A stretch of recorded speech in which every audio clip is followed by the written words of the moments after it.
Hey guys, today we're going to take a closer look at the hits and someone hits interacting code commands. So first we have hits, and then we have someone hits. The difference between the two is that if you use hits, that refers to an interacting being hit by a collidable object, and someone hits is a player being hit by a collidable object. So I have a little example prepared for you today. We have a fire elemental right here and some buckets of water. And when I throw a bucket of water at the fire elemental will retaliate by throwing a fireball back at me. And when the fireball hits me, it damages my health.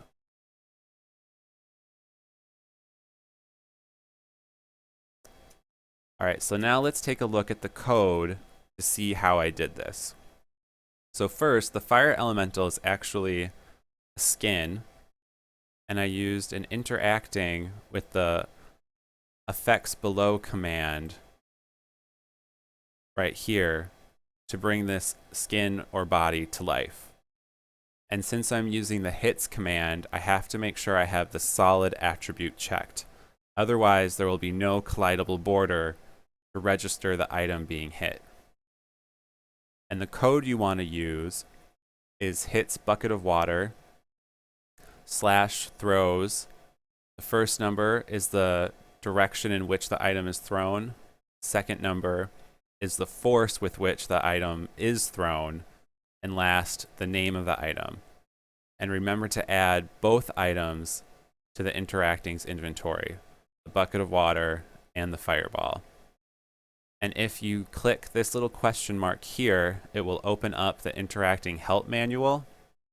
And you can see a diagram that shows each degree and the direction it corresponds to. So I chose 315, 270, and 225.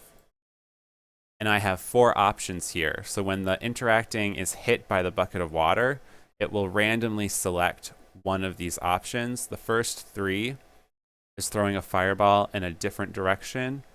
The last option is the interacting will throw all 3 fireballs at the same time in 3 different directions.